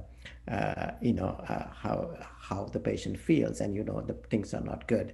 I grew up in Sri Lanka. I went to Sri Lankan Medical School, and we were trained to practice medicine under a tree. So I mean, I could do this without any of these fancy gadgets. So critical illness is obviously, if you're in shock and respiratory failure and multi-organ dysfunction. So now let's get on to the testing and diagnosis. So the WHO defines a suspect case definition as a patient with acute respiratory illness, fever, or 1 or 2 symptoms. Now, obviously, WHO needs to change this a little bit because things are changing. Obviously, and then of course, history of travel to a residence. I mean, this definition needs to change because now you don't have to travel anywhere. You go to the supermarket, you can get it. You can go to a restaurant and you can get it. You go to church or temple, you can get it. In fact, I go to COVID units almost every day because I am doing a large convalescent plasma study with the National Institute of Health. And sometimes my coordinators, who are quarter of my age, scared to go in. I said, if you're scared to go in, I will go in. So I would go into COVID unit and talk to the patient, get a consent. We can't take the paper out of the COVID unit. So what we do is that we take a picture and we email it to my team, and then my team will print it, and then we put it on our regulatory documents. So I am actually more comfortable going inside the COVID unit than going to a restaurant or go to the doctor's cafeteria because everybody is eating with the mask down, and I'm more worried about that. In fact, I think most of the people feel the way. So the method that we use is RNA. Unfortunately, what is happening is that RNA takes, doing a PCR, doing method, a polymerase chain reaction to looking at the RNA, finding the RNA in the sputum or in the swab that we take from the nose or the nasopharynx, or if the patient is intubated, we take a lavage from the lungs. So any of those, and there are other methods of doing, like now. What happened in our unit was that we were getting so many tests, our lab couldn't keep up doing PCR because our PCR machines are all packed. And then we started doing antigen detector called Acula technique, just looking at antigen. The problem with the antigen detector is the antigen detector gives false positives. So it's a huge problem for me because I'm running research, and then my study says that I need a PCR test positive, and if I do Acula test, it doesn't confirm. So I have to somehow get the PCR test done. So this is what the gold standard is. And it's funny, we think about the sputum and the swabs from the nose as the gold standards, but actually there's a fair amount of COVID in the stool. There is a similar viral load in the stool, and in fact stays longer. So we could actually check stools, but it's more difficult to get these and process, and the PCR machines are easier to do with preparation. But if you miss on in the sputum, you can always run on the stool PCR and you can pick it up and it stays longer. So that's important thing. Someone would ask, like, why is it in the stool? Because as Deepti said, the angiotensin II receptors are in the nose, in the mouth, in the throat, in the bronchial lavage, bronchial mucosa, in the alveoli, but is also on the intestinal tract. So the COVID-19 could enter through the GI tract into the body. Right? And so these are important aspects that you have to remember. So now let me briefly take you through, like, how these things, how this over time sequence. So if a virus, I have the slide that Deepti showed, where the virus comes in and enters and gets into the ACE2 receptors and the viral replication. So this just tells you how step by step what comes positive. So if your exposure is at day minus 2 weeks, and day minus 2 weeks, and then once, say about 10 days before the symptoms come, the nasopharyngeal swab will be positive. So if you had exposure in a couple of days, even before the symptoms come, if you do a nasopharyngeal swab, the PCR will come positive. Then the next one was the virus isolation of respiratory tract. That also peaks, but the respiratory, it goes down quite significantly from the respiratory tract if you take it from, if you're supposing you bronch the person, it comes down very quickly. And then sorry, I made a mistake. So this is actually from the just coming from the respiratory tract. Bronch is the one that lasts longer. Bronchial lavage or sputum PCR. Then if you look at the antibodies, so the IgM are the early antibodies, stays shorter. IgG is the longer antibody, stays, comes later, but stays longer. So the IgM antibodies comes just before the symptoms, and the IgG comes a little later, and then it stays longer. So this is this. So the test what you do has to be based on what time the things started and what time the things are going to end. So, I mean, if you do antibodies too early, you're not going to get anything. But if you do the antibodies and if they're positive, that means you have been exposed at some point to the infection.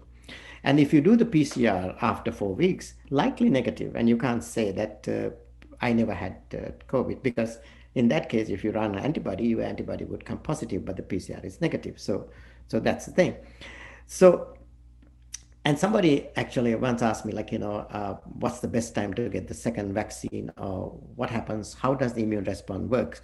So I put this graph. Okay, so if you look at if you expose to antigen, whether it's a vaccine or an infection, the primary immune response take about, as I saw the IgG and IgM, IgG goes up and it starts coming down. But if you get exposed to again, now you get a huge second response, right?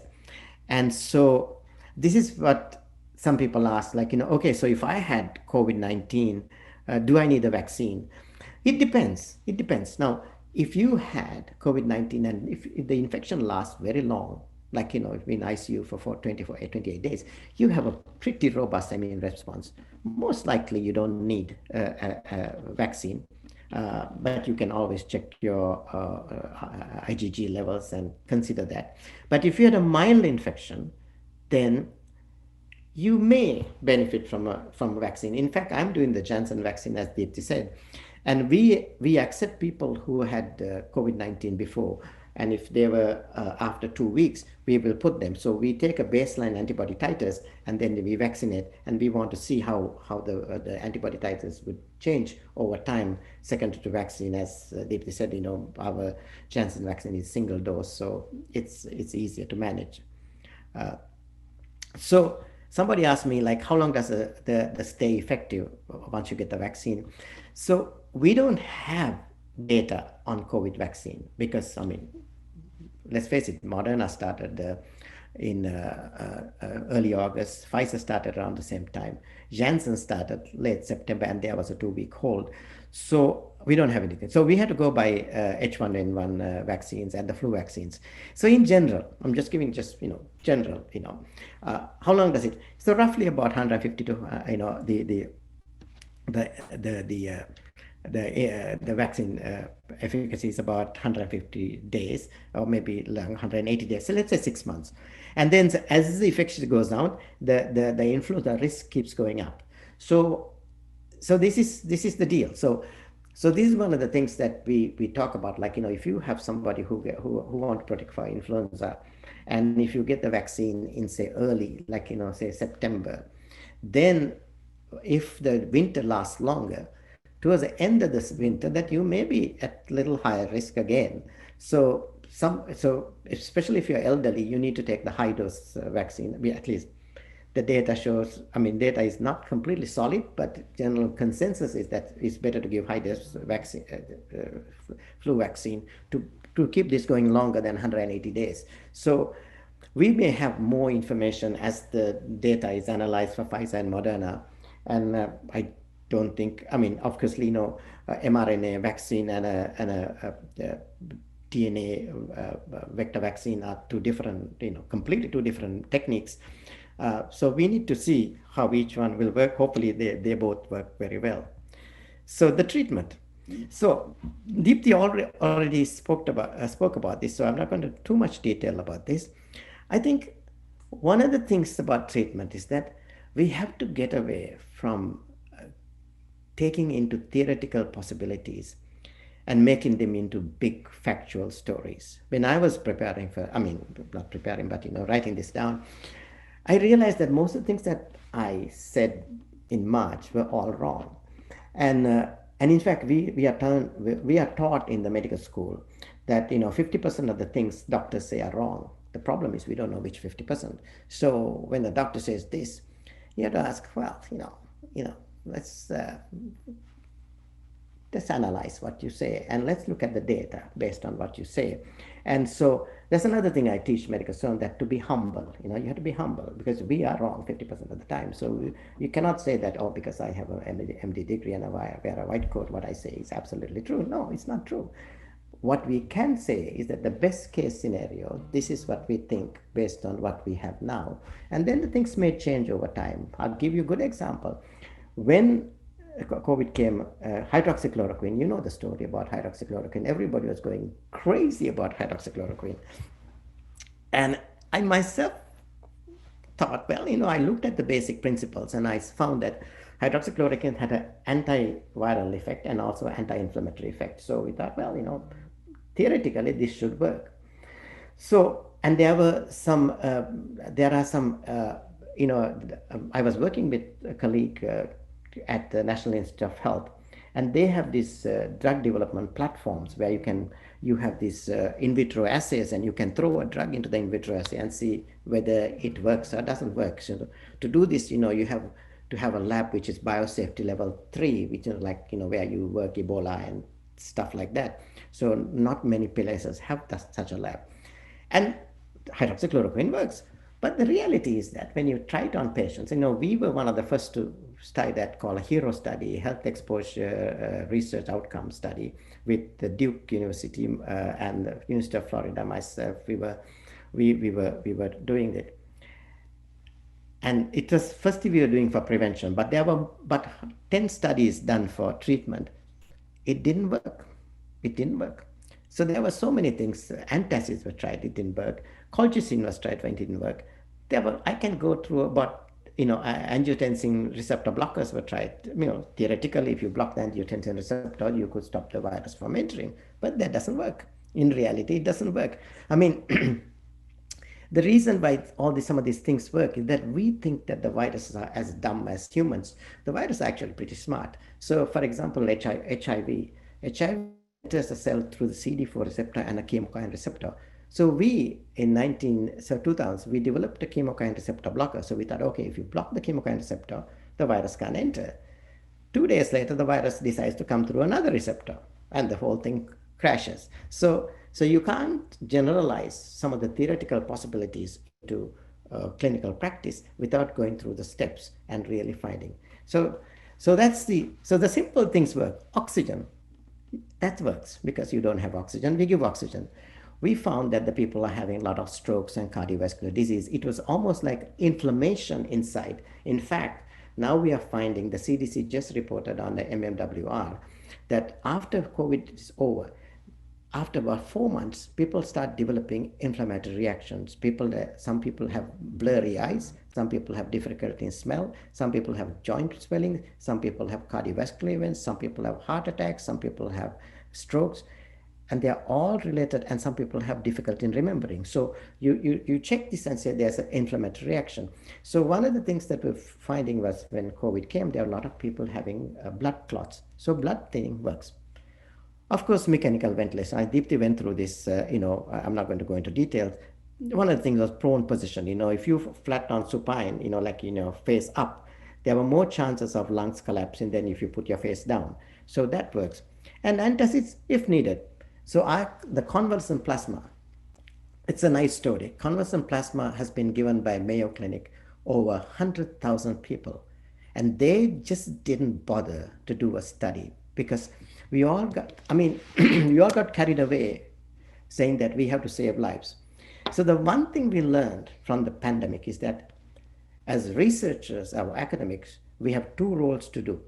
One is to save lives, but you have to keep the research going. You cannot sacrifice randomized clinical trials just to say that I need to do the best for my patient, because sometimes what you think is the best is not the best.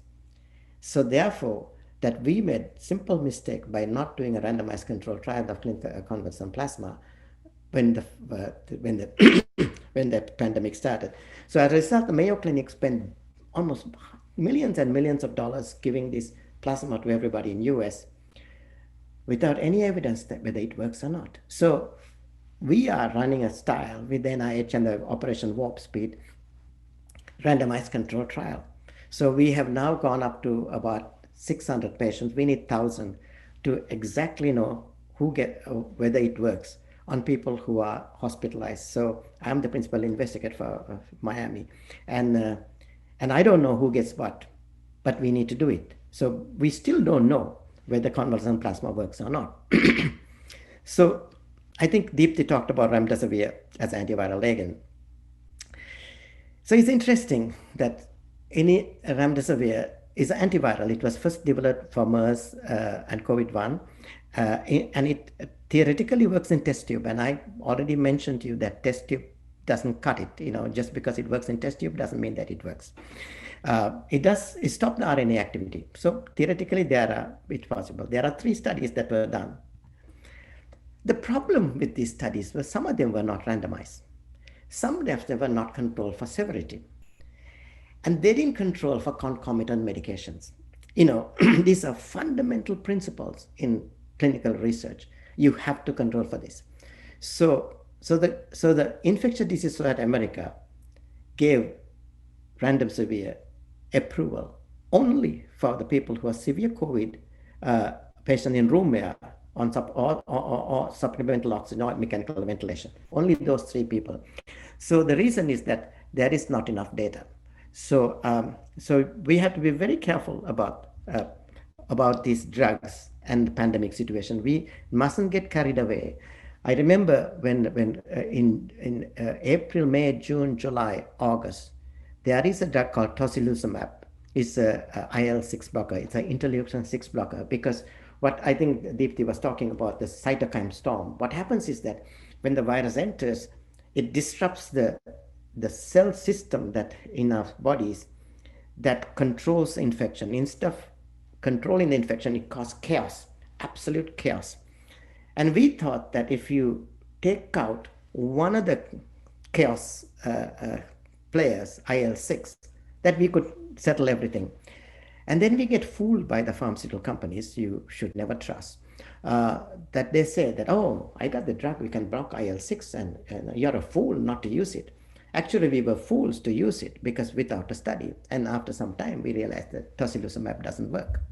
So we spent billions of dollars on that for something that never worked.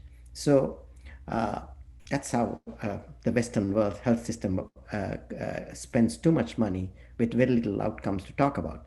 So of all these drugs that you're talking about, now here is this Infectious Disease Society of America looking at the drugs and telling, okay, this is what we recommend for you to use. This is the first column is the people who are at home. Here are the people who are mild. This is the severe, and there's critical. So the 4 columns: mild, the not hospitalized, mild, severe, and critical. If you look at hydroxychloroquine, it says don't give it to anybody. Azithromycin, don't give it to anybody. The HIV drug, lopinavir, don't give it to anybody, because there were so many theoretical possibilities, and the in vitro assays which show that these things work. Don't give it to anybody. Then corticosteroids, that was done by a study from the UK National Health System ran the study. They said that it must be used on critical people. So now that's solid evidence. Dexamethasone should be, if you can't afford dexamethasone, give any steroid. Dexamethasone, daily dose of alternate glucocorticoids. For hospitalized patient, you can suggest, it does not recommended, but can use. The problem with this there's a saying in life that too much of a good thing is a bad thing. So if you overdo these things, what happens is that if you give too much dexamethasone, you make the person more prone to infection. So you may get rid of COVID, the respiratory problem. Downstream, you end up with fungal infection or something like that. The same thing that happened with tocilizumab was IL-6 blocker. There is a reason that IL-6 is there to control it. If you block it, downstream you end up with fungal infection or something like that in the ICU, and the patient dies. So it's like this old story, like operation was successful, but patient is dead. I mean, you don't want that to happen. And then remdesivir. Remdesivir is recommended in basically hospitalized but not severe. This is the one that the hospitalized critical patients may benefit, and these are so basically randomized only for the hospitalized patients, right? It's recommended, but the WHO didn't recommend it.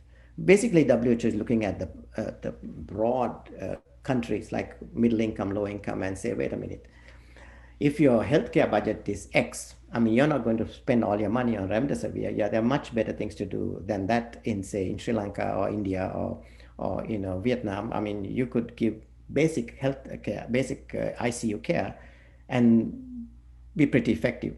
Now, as Deepti said, these monoclonal antibodies, Regeneron antibody, which is being suggested for mild to moderate cases, even the Infectious Disease Society says, be careful, don't use it routinely. Even, in fact, recently I had one of my colleagues' father was infected, and they asked me whether they should use this drug, and I said no. As long as he's feeling well, don't use it. Just because you have it, don't use it. Wait till you need it, and then we'll use it, because the data is not solid. So that's why I was, I think when I was talking to Anura and them before the talk, that I said that, it's very important that you face what is really evidence-based rather than, what people say. So, so if you're going to give Madeline, then of course, there are infusion criteria. So you really have to have, you have to be obese, you have a kidney disease or diabetes or immunosuppressive, if you're over 65, you have a whole host of things before you use monoclonal antibodies. Now, for example, I think we are told that the president got it and he got monoclonal antibodies. Rudy Giuliani got monoclonal antibodies. Well, I think they have practically everything that is in this list. So I'm not surprised. So now, with that, I think I have come to an end, and I want to thank you for inviting me to speak, and I'll be happy to answer any questions. And I want to thank again the article that I got from COVID-19, the Sri Lankan publication, Sri Lanka Foundation Leadership, and of course, the Alumni Association of University of Peradeniya. Deepti, who it's very hard to follow Deepti after his talk, so but I'm trying. And thank you very much, and I'll stop now. Thank you so much, Dushyant. I learned so much from you.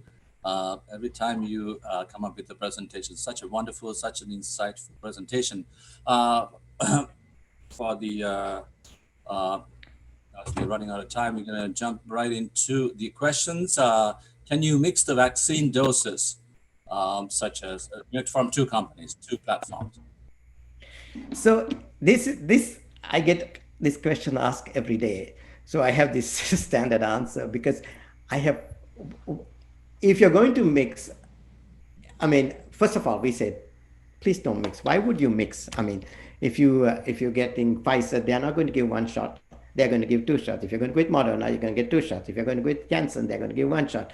Now the question is, if you get Pfizer and if you mix it Janssen, we strongly don't recommend. We would say that talk to your primary care. Very unlikely any primary care physician would recommend that because we do not know what the interactions could be.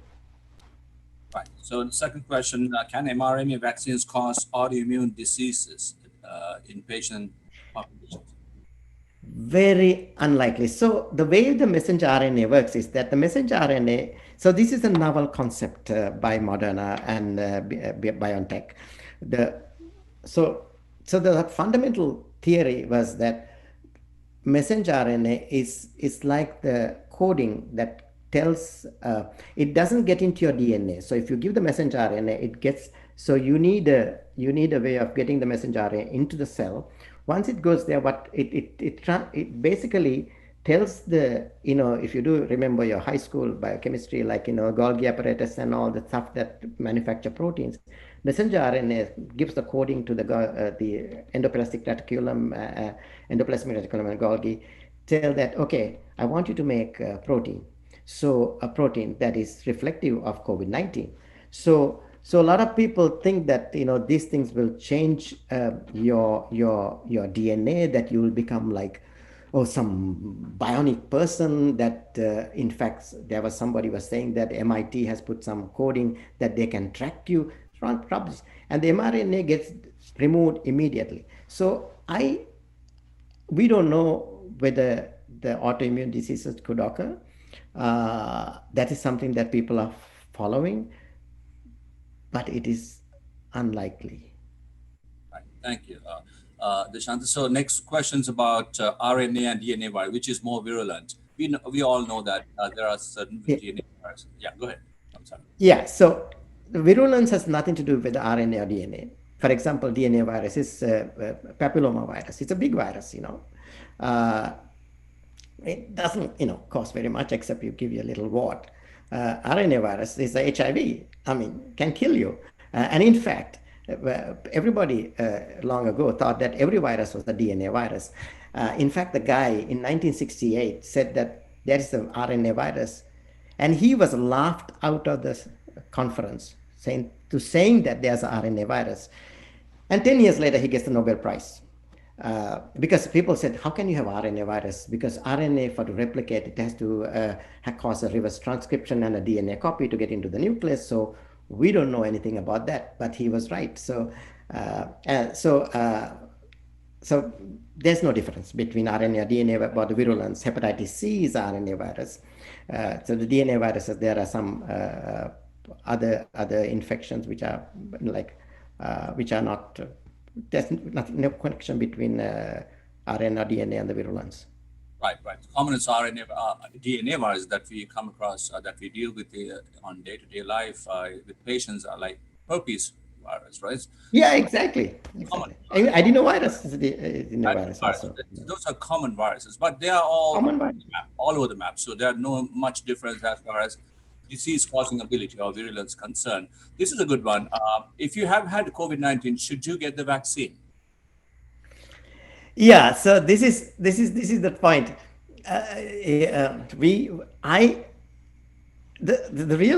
I mean, as I said, 50% of the things I say is rubbish. So we don't know. So if you had a severe infection, you would have developed a really robust antibody response, and very unlikely you need a vaccine, because at the end of the day, when you do a vaccine, what you're doing is that you're trying to fool the system by giving something of the virus and making the immune system recognize that, oh my God, you got COVID-19. So if you got the real thing, why would you want to go and give a vaccine? The flip side of it is that, and then of course, once you get the infection, it's kind of in your slide, Dipti, you showed like, you have the neutralizing antibodies, IgG, and also the cellular antibodies like B cells, which have memory, which will recognize anytime something else comes in. So if you get an infection, you already have that. But the problem is that if you get a mild infection, if you look at the IgG titers, they keep going down after some time. So there are a lot of people who have had infection, we go and test them, they have no antibodies. But still, they have a cellular component, which have B cells and T cells, which will probably be able to respond in the event they were exposed. So in general, we have said you don't need it, but I tend to tell that if you have a mild infection, there's no harm in getting it, taking the vaccine. I agree with you, Dr. Javier. So this is how we break it down for people. This is a very common question that we get asked. So the answer is we don't know, but most likely you will after about 2 to 3 months, because based on some of the studies published already in New England Journal of Medicine, the classic one was Imperial College London. They published a study, small study, but they showed only 16% of the antibodies that lasts beyond 3 months. So if you get the infection, mild form, chances are you don't have lasting immunity, T cell or B cell, you better get the vaccine. If you have had a very serious infection, we are going to have a different conversation, right? Yes. So answer is you don't exactly. know. We recommend everybody to get this vaccine, but if you have the infection, at least wait for 3 months. Next question would be if you are an asymptomatic patient, if you're an asymptomatic patient without symptoms, should you take the vaccine even if your antibody titer is high? Because we know that asymptomatic We patients don't. minority, like a small group of people, minority of people can have unknown infections in the past and their antibody levels are high. Now, Yeah. those antibodies are not going to be, we don't have the quantification. We don't quantify the antibodies, unlike in academic centers. For people, Yeah. for commercial basis, we don't tell you, we cannot tell you that this is the safe level of antibodies, such as hepatitis B. If the hepatitis B antibody titer drops below 10, we say go get a booster. So based on Yeah. that one, I would say we don't have quantification or quantity based PCR at this point. Therefore, you would know whether this antibody will last long versus it'll die short. So yeah, so I agree with you. So say I'm doing this convalescent plasma study. So what we do is that before we give the convalescent plasma, we quantify the titer. So we want the dilution 1:320 dilution in the convalescent plasma. So most of the studies that were done with the vaccines, what they did was they gave the vaccine, you pull their serum, they look at the antibody titers and compare with the convalescent plasma. So what they found was that if you cannot match the convalescent plasma, the vaccine does not work. So the question answer to the person who asked the question, as you said, we need to quantify. Just having a yes or no answer does not cut. If you quantify and if your antibody titers are more than 1:320, then you have to think, I think I look good today. But you're right. I mean, we will know more answers in another 6 months. If we have a seminar like this, we will have more answers. That's right. So folks, this is the most important question that you guys have been asking us. After vaccination, vaccination is going to happen within next 6 months for everybody. Phase 1, phase 2, phase 3, and phase 3. Phase 3 and phase 4. Now, after vaccination, can we relax our safety guidelines? The answer is no, because we are still going to be in the middle of a pandemic. I talked about 95% efficacy for some vaccines, and other vaccines such as Oxford vaccine, 70% efficacy. So we are talking about symptomatically positive, symptomatically active patients being tested for COVID-19, 5% for Moderna and Pfizer, and then maybe 30% for Oxford vaccine. So we're talking about only symptomatic. If you don't have symptoms, you're not going to get tested, right? But there's a big area called asymptomatic infections. So you can still get the vaccine and get asymptomatic infection. We don't know. In phase 3 trials, they didn't look into, to my knowledge, they didn't look into asymptomatic infections. There's a small chance that you can get still infected. You're asymptomatic, so that you won't be tested. So bottom line, as a corporate statement, I would say, yes, you still have to wear a mask and mitigate all the mitigation steps that we discussed. Continue with those things, including the distancing, hand washing. That's going to make your health, your hygiene, and the world's hygiene better, no matter what you say, right? Please take care of yourself in the hospitals as well as outside. Anything to add to that? No, that's it. At least in the Janssen, what we do is that we see them 6 times on the first year, and we take a swab, and we have picked 1 or 2 asymptomatic cases, but most of them were within the first week before the vaccine could have any beneficial effects. Right. And I saw another question. I can locate it at this point. This is for Dushyant again. If you have had penicillin allergy, can you take the vaccine? Or peanut allergy, can you take Pfizer vaccine? Yeah, I would be very careful. I would be very careful. I mean, so there are, I mean, you have to tell your healthcare provider and make sure that your primary care physician is well prepared. I would be ready for, I mean, I don't know, because so you have to be very careful if you have serious allergies, let's say like peanut allergy or things like that. Right. So that's another common question we get asked in the private sector as well, in our hospitals as well. So if you had serious allergies requiring EpiPen to be carried by you, you're not going to take the vaccine, right?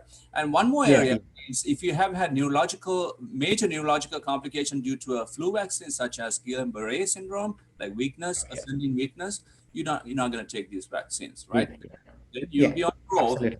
Continue the mitigation trial. So those are the relative side effects that are relative contraindications that we. So remember, if you have had serious allergy to anything, medication, food allergies, you're not going to take this vaccine. If you had Guillain-Barré syndrome, you're not going to take this vaccine. Another question: can COVID lead to depression as a complication of disease? So we've explained these post-COVID syndromes over and over and over again. Once you have had COVID, 14 days, you will have symptoms or asymptomatic. But post-COVID, after COVID, a lot of patients are coming up with this chronic fatigue syndrome, brain freeze, something that we call myalgic encephalomyelitis, right? Your whole body is aching, arthritis, arthralgias, right? Pain in the joints, and then rashes, and then loss of smell, loss of taste, lasting longer time. And then among kids, there's a syndrome called Kawasaki-like syndrome and depression, right? So all those are relatively uncommon, but very well defined in the post-COVID studies. Any validity that BCG gives some immunity? This is a common question for all of us, right? Yeah, go ahead, Vishal. BCG. Right? Yeah. So about depression, I mean, we have had studies where we show that inflammation is directly related to depression. There are a couple of NIH protocols we are running for people with depression, treating for inflammation, and there's some reasonable results. So I think what you said was absolutely true, that the post-COVID syndrome as depression we have seen. That's what was the BCG? The BCG, that's a long story. So if so, this was based on the observational data that showed that the countries that gave BCG had a lower incidence of COVID. And then one of the questions somebody asked about Africa, why Africa didn't have that much COVID. One of the reasons people gave was that, plus that the social distancing was much greater in Africa because there's not much, people are not bunched together that much, and also the exposure to other pathogens gives you have some kind of immunity. But BCG is a hard question, and the Germans were running a clinical trial, and there are a couple of clinical trials in clinicaltrials.gov website. Some people are running, so it'll be interesting to see what it shows. That's right. University of Melbourne still running their BCG clinical trial. And University of Queensland actually failed with their clinical trial, just announced, because they used the HIV protein to produce a vaccine. But unfortunately, some of those patients developed HIV antibodies. So they didn't develop the disease, but they developed antibodies. So because the mistrust created, so they pulled out their vaccine. So another question, Pfizer vaccine, my understanding, if it only prevents the disease of COVID, but still you have COVID virus in the body and could potentially transmit. Can you please comment about the Pfizer vaccine? No, I don't think so. I don't think so. I mean, basically, it prevents. I mean, the whole idea of the immune system is that when when the virus comes in, it gets neutralized, and so the virus doesn't get a chance of establishing disease. So it prevents. It's not that. I mean, all the vaccines does the same thing. So I don't think it gets asymptomatic infection by. Vaccine allows asymptomatic infection. Another timely question. Is there a chance that COVID-19 could mutate? Yes, we know that we've had, I think, documented 6 mutations now. Now, currently we are going through this surge that we call a second wave. Now, this is not rocket science. All the time we predicted, we forecast a second wave. It's going to come when there's cold weather outside, such as in the West and America, the Western countries, including America. But I have a feeling that this could be a different strain because so many people are coming in. Part of the reason must be the compliance issue and then the behavior issue because of the holidays that we experience. But sometimes it's kind of beyond our comprehension as to why so many people are getting affected. So these are not, or the replication factor, how contagious the virus is. And I've lost faith in these numbers because I'm sick and tired of taking care of these patients. I'm tired. I'm actually fatigued. So, and I'm pretty sure Dr. Jaibi will say the same thing. especially badly about, with the minority communities such as Hispanics and African Americans. I don't know whether a mutation is responsible, a new mutation responsible for this enormous surge. What do you think, Dushantha? I think there is some degree of antigenic drifts. It is the problem is that one of the challenges of studying this is that, as I earlier said, that we need the biosafety level 3 labs to study these things. And I mean, even in the United States, there are only very few BSL-3 labs available to actually sequence the virus and see whether whether there are real changes. I mean, we have viral samples, but we don't have a lab to do these things. So it is possible that there are some changes happening. It's hard to say. Yeah, as you said that we cannot explain why this keeps going up and up and up, despite all the precautions we take. It is true that people don't listen to advice we give not to. I mean, the thing is, people get fatigued by just fatigue that's doing the same thing over and over again, just like all of us. Yeah, you have to understand, ladies and gentlemen, we are just two infectious disease specialists who've been taking care of thousands of patients, but we still don't know about the real answers to some of these questions, right? There are so many unknowns out there. So obviously these answers might change if we have another platform, Zoom platform discussion 2-3 months time. Another important one is side effects, short-term side effects, long-term side effects. A lot of people are worried about long-term side effects, especially with the DNA vaccines such as Inovio, right? Is injected with a smart device. So obviously those are valid questions. The big answer to this is we do not know. Short term, we can tell it's a very safe, those are very safe vaccines. Long term, I can only tell you this. We have taken so many vaccines in our lives, including the childhood vaccines, adult vaccines, such as, some of y'all would have received pneumonia vaccine, influenza vaccine we receive every year. So what are the long-term side effects of those? We don't know. Well, you cannot be 100% sure about this and live a normal life.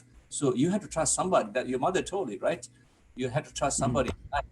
That's what it is. So I will trust scientists and take the vaccine because this is the only exit strategy from this pandemic. Thank you. So anything to add to that about long-term side effects? No. All right. Thank so you. Another question is, I don't know, we are running out of time. So should I, Keshini, I think I had to ask Keshini, should I give up on these questions or answer them later on? Another interesting one is, can the virus enter the body through conjunctiva or cornea, through the eye? Yes. Yes, you can. That's the reason why we are wearing face shields and eye goggles in the hospitals. Basically, universally, we do that now. Every hospital worker are required, taking care of patients are required to wear a face shield for that reason. And another question about DNA vaccines. So can the DNA vaccines change your genome for good? No. I mean, you're just introducing a small DNA sequence. It is not going to change. This is the conspiracy theory that people trying to say that I mean, at least to our knowledge, it is not true. That's right. So another question: if President Trump and Rudy Giuliani got the antibody cocktail, monoclonal cocktail, how come it wasn't given to young people who were dying of this disease? Again, it comes to the moral conundrum, so to speak, right? Dr. Jaiver will address that. He did address it. But go ahead and answer that. Yeah. So you want to add to that, Dushantha? No, I mean, just because both of them, and they are not like role models for anybody. So just because they got it doesn't mean anything, because sometimes it's a VIP syndrome. When you're a VIP, they try to overdo things. I'm sure they would have got better without them also, because the trials didn't show that And also that Rudy Giuliani and Donald Trump, they were, I think they got mild infections. So that's the population that monoclonal antibodies would work. So they didn't get a severe infection. So, so I'm gonna I'm gonna take one more question. What's the difference between mRNA platform and DNA platform? Remember, I explained to you there are So, common platforms we use. So, over to you, Disha. So the messenger RNA platform is just the messenger RNA. It's a really novel technique. The DNA platform has been there before. DNA, the difference is that the mRNA, you have to get into the cytoplasm, the cell, inside the cell, not the nucleus. Whereas the DNA platform has a way of injecting the DNA into the DNA. So you have to have another piece to introduce the DNA into the nucleus. So it's a little bit more complicated. That's right. Yeah. So I think we're gonna stop at this point, and I'd like to thank once again. I cannot express enough gratitude to Keshini and Chamod, Shirani, Dr. Walter Jayasinghe, and Aisha Jayasinghe for organizing these events. Now we have a new partner in crime, Ottawa chapter of the Canadian PERAHERA Medical Association. Thank you very much for organizing these events. We are learning as much as you are learning from these Zoom talks. And hopefully within next month or so, or month or 2 months, we'll come up with another talk or a Zoom meeting. Over to you, Keshini, to wrap it all up. Such great presentations, a lot to absorb. I forgot what I was going to say right now too. But anyway, I'm Keshini Vijay Gunaratna, the Director of Project Management and Public Relations for the Sri Lanka Foundation. I always like to start out by thanking our foundation team, Dr. Walter Jayasinghe, the founder, Dr. Dishan Jayasinghe, the president, Aisha Jayasinghe, the vice president, Shirani Stanislaw, the chief operating officer, Achala Veerasinghe, the director of cultural affairs and director of Academy of Performing Arts, Lal Tilakaratna, the principal. Last but not least, Chamod Amarasinghe, the media director, who takes the leadership to run the webinars behind the scene. Thank you so much, Chamod. I am here today following the vision that Dr. Walter Jayasinghe put in place to connect with our communities, to bring awareness, to educate during good times and bad times. Unfortunately, this is one of those bad times. With that being said, I'd like to extend my sincere gratitude to our heroes, the doctors who put their lives at risk to save others and their families at risk as well. Dr. Dita, so sad to hear how tired you are, honestly, and you look tired. You look exhausted, so does Dr. Dushanta. And thank you. You even took the time to come through to our communities to do these presentations, because I know you haven't had any days off the past few months. We've conducted about 5 webinars in the past, I guess, 8 months. These are very first time collaborating with another country. It has indeed been a great pleasure working with the president, Dr. Nimal De Silva, of the Alumni Association of the University of PERAHERA, Ottawa, Canada chapter, and his executive committee, Dr. Dambika Herat, Manoj De Silva, Dr. Anura Herat, and Sampath Henayakam. It has indeed been a great pleasure, and thank you so much for working with us. Thank you to all of the attendees, all of the special guests, and looking forward to see you all at the next webinar. Now I hand over the webinar platform to Dr. Anura Herat. It's all yours, Dr. Herat.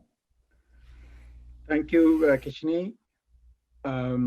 Actually, you have done my job partly, but this is really fabulous. I mean, we have learned a lot, and 2 doctors. Our thanks goes to 2 of you, and you are simple in presenting your facts and knowledge, but very, very effective. And we have had, I think, more than 100 participants from all over the world.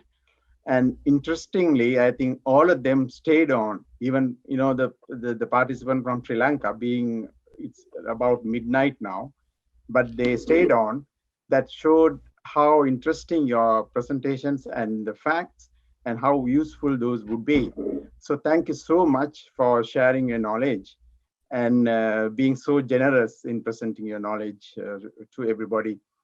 And so from our side also, I would like to thank again our organizing committee. And I must tell you all that this was very, very tremendous collaborative effort and also all voluntary efforts. And so therefore, I would thank our organizers, Dhammika, Manoj, Sampath, and Deepani for putting everything together, and Keshini from your side, and also Chamod. And also I would like to thank again our sponsor, Erika, and for helping us to build up our funds a little bit. And it was a great pleasure having all of you join us. And we had about 100 participants, as I mentioned. And I wish all the best for you, and stay safe, and also stay tuned for our next set of webinars. Thank you very much.